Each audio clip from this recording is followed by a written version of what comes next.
तो चलिए शुरू करते हैं गुम है किसी के प्यार का आज का एपिसोड।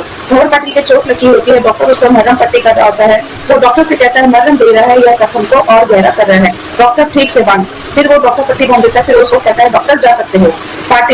पाटिल को उसका दोस्त कहता है पाटिल क्या कर रहे हो भाई, देख फिर से वही हो रहा है जो पहले हो रहा था, समझ जा। फिर वहां पे पाटिल बोलता है पूरा भोसले खानदान मेरी सभी के पीछे पड़ा है, एक मौका नहीं छोड़ते उसको परेशान करने का। पहले उसकी दुकान चला दी, फिर मिठाई भिजवाकर उसको जला रहे हैं। लेकिन उन्हें अब एक चीज नहीं पता कि अब उसके साथ भंवर पाटिल है। सभी से पंगा लेना मतलब भंवर पाटिल से पंगा लेना। सभी की हिफाजत के लिए मैं किसी भी हद तक जा सकता। उसके बाद हम अगले सीन में देखते हैं कि सभी के हाथ में उसकी दवाई लगा रही होती है और उसको बोलती है आपके भंवर सर ऐसा क्यों कर रहे हैं। उन्होंने इस तरह से उस बेचारे पीएन को कितना पीटा। वहाँ पे सभी सारी चीजें फिर से सोचती है। वो फ्लैशबैक में जाती है कि कैसे कैसे भंवर ने उसका साथ दिया, उसके लिए सारी चीजें की। वहाँ पे ईशान ने भी उसको समझाया कि वो तुम्हारे लिए पागल हो चुका है, वो तुम्हारे लिए कुछ भी कर सकता है। ये सारी चीजें सभी दोबारा से सोचती है कि आखिर भंवर ने उसके लिए ये सब चीजें की, कितना पागलपन दिखाया। तब वो कहती है कि क्या ईशान सर ने ही वहाँ पे अभिजीत को पीटा था या फिर ये सब भंवर ने किया था। तो ये इस सोच में पड़ जाती है। इसके बाद हम अगले सीन में आते हैं। उसके बाद में हम अगले सीन में देखते हैं पाटिल और उसका सब इंस्पेक्टर उसको कहता है कि पाटिल तू क्या करने वाला है यार, मुझे बहुत डर लग रहा है, अब मत कर, मुझे बहुत डर लग रहा है। तो वहाँ पर पाटिल यानी कि भंवर पाटिल बोलता है अब मैं कुछ ऐसा करने वाला हूँ जिससे मैं 24 घंटे सभी के सामने होऊंगा। वो कहता है इसका मतलब, तो वो सारे जो उसके स्टाफ मेंबर्स होते हैं उन सबको आवाजें देने लग जाता है। उसके बाद हम अगले सीन में देखते हैं कि रीवा जैसे कि अपनी शादी की तैयारी कॉलेज में करवा रही होती है। वो प्लानर को बुला के सारा कुछ समझा रही होती है कि यहाँ पे कॉलेज में आपको ऐसे डेकोरेशन करनी है कि ये कॉलेज बिल्कुल फेरी टेल की तरह लगे, यानी कि जो भी कोई यहाँ आए ना उसको ये शादी यादगार लगे। और आपको इतनी अच्छी डेकोरेशन करनी है। और मुझे जो मंडप है ना वो स्क्वायर में चाहिए, मुझे सर्कुलर में चाहिए। हमने कुछ डिजाइन भी फाइनल किए हैं तो वो हम आपको दिखाते हैं। वो दुर्गा से कहती है दुर्गा जरा दिखाना, तो वो उनको डिजाइन दिखाते हैं। इसके बाद हम देखते हैं कि वहाँ पे सभी बैठकर पढ़ रही होती है। तभी वहाँ पे ट्रक आते हैं और वहाँ से उसमें से सामान उतारा जा रहा होता है। तब वहाँ पे वो पूछती है, जो उसकी आई होती है वो अपनी बाबा से पूछती है बाबा ये क्या हो रहा है, ये सामान किस चीज का उतर रहा है। तब वहाँ पे उसकी आई बोलती है कि ये सामान जो है कि ईशान सर और रावी की शादी के लिए उतारा जा रहा है। मैंने कुछ बच्चों को बातें करता हुआ सुना था कि उनकी शादी यहीं कॉलेज में होने वाली है और इसलिए उनकी शादी की सारी तैयारियां यहीं चल रही है। तो वहाँ पे जो उसके चाचा होते हैं उसको चुप करवाते हैं अपनी बीवी को कि चुप हो जाओ। वो सभी सुन रही है लेकिन सभी सब सुन ही लेती है और उसको कहीं ना कहीं इस चीज की तकलीफ भी हो रही होती है। तभी हम देखते हैं कि वहाँ पे पुलिस की गाड़ी यानी कि भंवर पाटिल की गाड़ी आती है और वो अनाउंस करता है कि अटेंशन अटेंशन, अब से हम यहाँ पे हमारी एक पुलिस चौकी यानी कि पीठ चौकी खुलेगी, क्योंकि यहाँ पे हमें सुनने में आ रहा है कि काफी सारे लफंगे और कुछ दुकानदार लड़कियों को छेड़ रहे हैं, इसलिए हमने यहाँ पर पीठ चौकी खोलने का फैसला किया है। अब यहाँ पे 24 घंटे भंवर पाटिल की ड्यूटी रहेगी और हमेशा नजर रहेगी कि कोई भी तकलीफ ना हो आपको, और वहां से और मैं यहाँ पे हर टाइम 24 घंटे नजर दूंगा। ये बात को सभी को सुनाते हुए बोलता है। इसके बाद हम देखते हैं कि सभी ये सारी चीजें सुन रही होती है। वो भंवर पाटिल को देख रही होती है कि ये सब क्या कर रहा है, ये तो बिल्कुल ही पागल हो गया है। वो उसके पास आने के लिए आती है, उसको लगता है भंवर पाटिल कि मेरे पास आ रही है, लेकिन वो उसके पास नहीं आ रही है, वो वहां से चली जाती है। तब वहां पर सभी अपनी ताई से और सबसे बात करती है, चाचा चाची से, कि मैंने इस इंसान को पहचानने में बहुत बड़ी गलती कर दी। मुझे ईशान सर ने पहले ही समझाया था कि ये आदमी तुम्हारे पीछे पागल हो गया है और अभिजीत को भी इसी ने सुपारी देके पिटवाया है और सारा इल्जाम ईशान सर पे डाल दिया है। ये आदमी बहुत खतरनाक है और अब तो ये यहाँ पे रहकर 24 घंटे हम पे नजर रखेगा। वहाँ उसके चाचा कहते हैं हाँ तुमने सही कहा, ये उस दिन मुझे चाय के बहाने इसने सारी चीजें,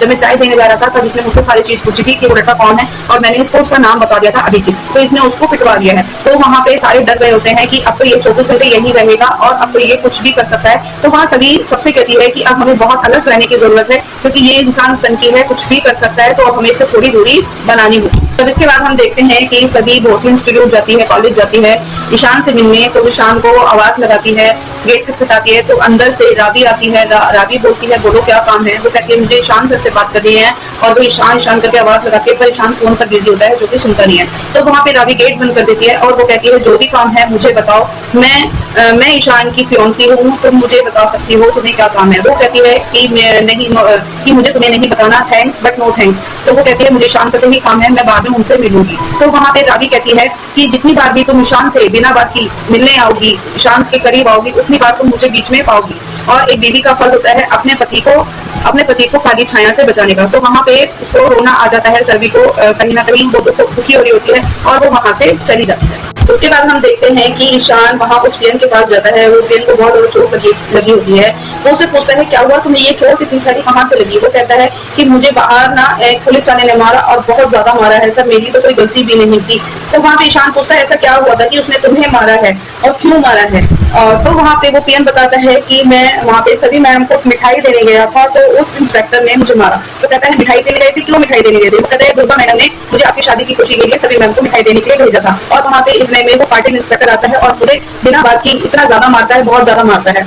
और वहां पे सभी मैडम उसे रोकती भी है, लेकिन वो नहीं रुकता है और उन्हें भी धक्का दे देता है। वो इंस्पेक्टर सच में पागल है। तब वहां पे ईशान सोचता है दुर्गा कभी नहीं मानेगी सभी को परेशान किए बिना, तो हमेशा उसको परेशान करती है। पर पाटिल ने तो आज हद ही कर दी है। तब वो वहां पे सभी के पास जाता है तो सभी से पूछता है तुम्हें मैंने कहा था ना कि जो भी कुछ हो तो मुझे बताना, आज इतना सब कुछ हुआ तुम्हें मुझे क्यों नहीं बताया। वहां पे सभी को याद आता है कि वो रावी के पास गई थी और रावी ने उसको पहले ही बोला है कि वो मेरा मंगेतर है और तुम्हें मेरे से बोलना पड़ेगा, जो भी बोलना है ईशान से बोल रहा हो। तो इससे सारी बात याद आती है अपनी और रवि की। तो रावी की बातें याद आती है तो वो ईशान से कहते हैं कि आप सब मेरे से दूर रहिए, आपको कोई जरूरत नहीं है मेरे मैटर में पढ़ने की, मैं अपना ख्याल खुद रख सकती हूँ। आपसे पहले भी मैं अपना ख्याल खुद रखती थी, तो मुझे आपकी प्रोटेक्शन की कोई जरूरत नहीं है, ना ही मुझे आपकी प्रोटेक्शन की और ना ही मुझे भरत पाटिल की प्रोटेक्शन की जरूरत है। मैं अपना ख्याल खुद रख सकती हूँ। तब वहां पे ईशान कहता है तुम्हें समझ नहीं आ रहा है, मैंने तुम्हें पहले ही समझाया था कि इंसान कितना खतरनाक है और ये दिन ब दिन तो और खतरनाक होता जा रहा है। देखो इसने यहाँ पे ये चौकी भी बना ली है और अब ना जाने ये क्या क्या करेगा। तो अब तुमसे प्लीज रिक्वेस्ट है कि आगे कुछ भी हो तो मुझे बता देना। लेकिन वहां पे सभी कहती है मुझे आपकी मदद की कोई जरूरत नहीं है। तब वहां पे ईशान कहता है तुम्हें जो बोलना है बोलते रहो, लेकिन मुझे जो करना है मैं करके रहूंगा। और वहां से ईशान चला जाता है। इसके बाद हम अगले सीन में देखते हैं कि ईशान पुलिस कमिश्नर को कॉल कर रहा होता है पर उनका कॉल बिजी आ रहा होता है। तब उसको मैसेज करके बोलता है ईशान मैं थोड़ी देर में कॉल करता हूँ, मैं बिजी हूँ।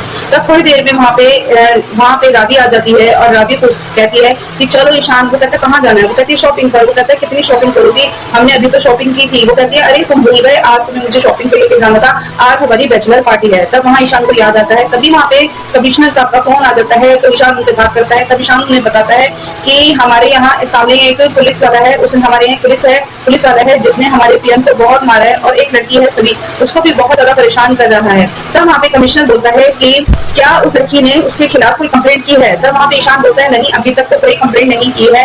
तब वहाँ पे कमिश्नर बोलते हैं कि जब तक वो लड़की कोई कंप्लेंट नहीं करती है तब तक हम पाटिल पर कोई भी एक्शन नहीं ले सकते, क्योंकि पाटिल हमारे इसका पुलिस उसका बहुत ही ईमानदार और बहुत ही होनहार पुलिसकर्मी है, तो हम उसके खिलाफ ऐसे भी कोई एक्शन नहीं ले सकते हैं। लेकिन ईशान कहता है कि अगर आप कोई एक्शन नहीं लेंगे तो वो तो कुछ ना कुछ करता रहेगा, तो आप प्लीज कुछ कीजिए। तो वो कहता है कमिश्नर कहता है कि तुम मेरे दोस्त के भतीजे हो तो इस वजह से मैं तुम्हारे लिए पाटिल को पर्सनली बुला के उसको समझाता हूँ। तो वो कहता है थैंक यू। तभी वहाँ रावी उसको देखती रह जाती है और शॉक रह जाती है कि इस इंसान को। तब वो बोलती है कि तुम्हें हमारी पार्टी याद नहीं है, तुम्हें हमारी शॉपिंग याद नहीं है, तुम्हें मैं याद नहीं हूँ, लेकिन तुम्हें सभी याद है, सभी को तुम्हारी कोई जरूरत नहीं है। तो वहाँ पे ईशान को समझाता है कि डैमेट तुम्हें पता है वो कितनी बड़ी प्रॉब्लम में है, वो पाटिल उसके पीछे हाथ धो के पड़ा है, वो बहुत खतरनाक इंसान है, उसको बहुत ज्यादा खतरा है। लेकिन वहाँ रावी कहती है उसे तुम्हारी जरूरत नहीं है, तुम क्यों नहीं समझते हो। अभी जब सभी यहाँ आई थी तो वो मुझे बता देती ना अगर उसे कोई खतरा होता, लेकिन उसे तो बहाने से तुमसे मिलना था। तब वहाँ ईशान कहता है कि वो यहाँ मुझसे मिलने आई थी, इसका मतलब उसे मेरी जरूरत है।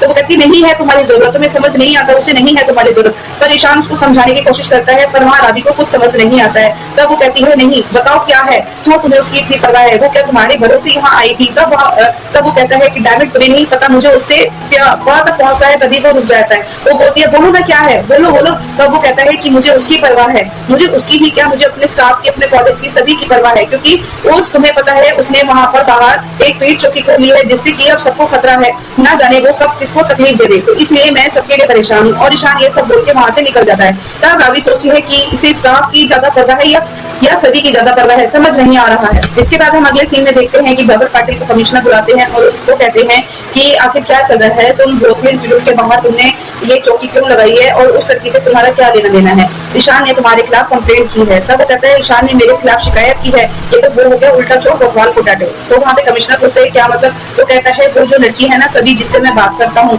तो वो उस लड़की की एक्स वाइफ है और कुछ दिन पहले ही उसके चाचा यशवंत राय भोसले के खिलाफ उस लड़की ने कंप्लेंट की थी कि उसकी दुकान जला दी है और इसी वजह से वो लड़का उसको बार बार परेशान करता है, तलाक देने के बाद भी बार बार उसके पीछे पड़ा रहता है। इसलिए मैं उस लड़की की प्रोटेक्शन कर रहा हूँ और आए दिन वहाँ पे भोसले इंस्टीट्यूट में कुछ ना कुछ होता रहता है। अभी थोड़े दिन पहले ही वहाँ पे पेपर स्टैम्प का भी कुछ लफड़ा हुआ था, वहाँ आए दिन कुछ ना कुछ होता रहता है, इसलिए मैं वहाँ पे अपनी ड्यूटी दे रहा हूँ ताकि सब पे नजर रख सकूँ। तब यहाँ पे कमिश्नर बोलते हैं कि वहाँ पे तुम ज्यादा मत ज्यादा ध्यान मत दो, क्योंकि वो जो भोसले हैं उनकी पहुंच काफी ऊपर तक है। तब पाटिल बोलता है कि जब मैं ड्यूटी करता हूँ और मैं कोई ऊपर नीचे नहीं देखता हूँ, मैं सिर्फ अपनी ड्यूटी करता हूँ, अपना फर्ज निभाता हूँ। और पाटिल वहां से चला जाता है। तब वो बाहर आके कहता है इस ईशान ने मेरे खिलाफ कंप्लेंट किया, अब देख लूंगा मैं इसको, अब मैं देखता हूँ इसका, अब देखो मैं इसका क्या हाल करता हूँ। तभी हम अगले सीन में देखते हैं कि एक लड़की आती है बैग लेके सभी की दुकान की तरफ, और वो उससे कहती है मुझे एक प्लेट चाय और पोहा दे दीजिए। तब वो उसको चाय और पोहा बना के देते हैं। तब वो कहते हैं कितने का, तो वो कहते हैं 30 रुपए का।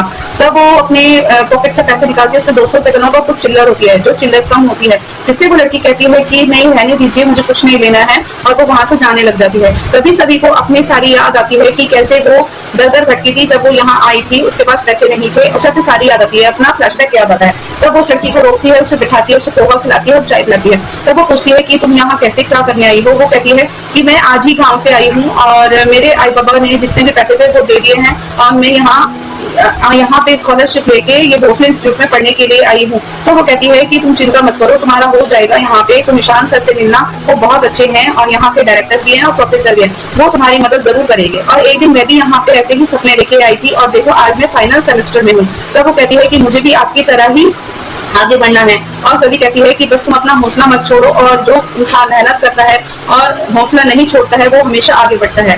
तो इस तरह से वो लड़की फिर वहां से चली जाती है। इसके बाद हम अगले सीन में देते हैं कि ईशान अपने रूम में होता है, वहां पे दुर्गा और अक्का उसके पास आते हैं। वहां पे अक्का उसको कहती है कि तुमने अच्छा नहीं किया ईशान, तुमने राबी का आज बहुत ज्यादा दिल तोड़ा है। वहां पे दुर्गा कहती है कि आपकी वजह से वहां पे राबी ने अपनी बैचलर पार्टी कैंसिल कर दी है और अब वो बिल्कुल नहीं जा रही है, आज उसका बहुत मूड खराब है, अब उसने कोई भी पार्टी नहीं रखनी है। तब वहां पे अक्का कहती है कि तू उसके लिए इतना नहीं कर सकता, उसने तेरे लिए अपनी डेस्टिनेशन वेडिंग को कैंसिल करके यहीं पे शादी करने का फैसला किया, लेकिन तू उसकी खुशी के लिए कुछ भी नहीं कर सकता। वो तुझसे क्या चाहती है? वो तुझसे सिर्फ यही तो चाहती है, तेरा अटेंशन और तेरी थोड़ी केयर ही तो चाहती है, लेकिन तू उसे वो भी नहीं दे सकता है। वहां पे वो उसको बहुत डांटती है अक्का, और दुर्गा भी उसको कहती है कि आपकी वजह से आज राबी बहुत ज्यादा उदास है, बहुत ज्यादा अपसेट है।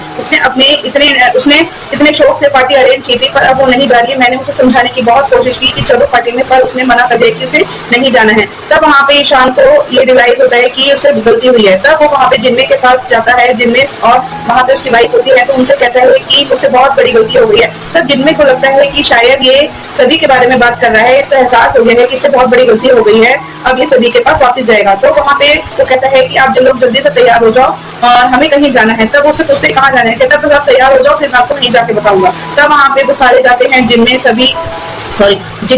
की वाइफ आरबी और ये सारे होते हैं। वहां पे हम देखते हैं कि राबी और दुर्गा ऊपर स्टेज से नीचे उतरती है, तो वहां पे जिनमे की वाइफ और आरबी उसको देखते हैं और गुस्सा होने लग जाते हैं। तो देखते हैं ये क्या, हम तो सभी के बारे में सोच रहे थे कि यहाँ सभी होगी, लेकिन यहाँ तो राबी है और दुर्गा है, ये क्या किया है इसने ईशान ने। तब वहां पे वो दोनों भाई डांस परफॉर्मेंस करते हैं और ये देख के वो वहाँ पे राबी और दुर्गा बहुत खुश होते हैं कि देखो कितनी अच्छी पार्टी है। वहाँ पे राबी बहुत खुश हो जाती है कि मेरे लिए ईशान ने इतनी अच्छी पार्टी दी है। फिर वो दोनों डांस करते हैं, वहाँ पे सब गुस्सा हो रहे होते हैं। जिनमें कहता है मैं तो यहाँ सोच रहा था तूने सभी के लिए पार्टी रखी है, पर तूने ये क्या किया है, तूने हमें दो कैसे बुलाया। तब वो कहता है कि अभी आप कुछ मत कहिए, बस अभी आपसे छोटे भाई तो चाहता है, प्लीज वो कीजिए। और वहाँ पे फिर राबी और ईशान डांस करते हैं। ईशान को राबी की शक्ल में सभी दिखती है और वो उसके साथ बहुत अच्छे से खुश होकर डांस करता है। डांस खत्म होने के बाद उसको वापस से ही राबी दिखती है और वो बहुत खुश होती है राबी की, आज का दिन मेरे लिए बहुत स्पेशल था, तुमने मेरे लिए इतनी अच्छी पार्टी दी, मैं ये दिन कभी नहीं भूलूंगी। इसी के साथ आज का एपिसोड खत्म होता है। Thank you.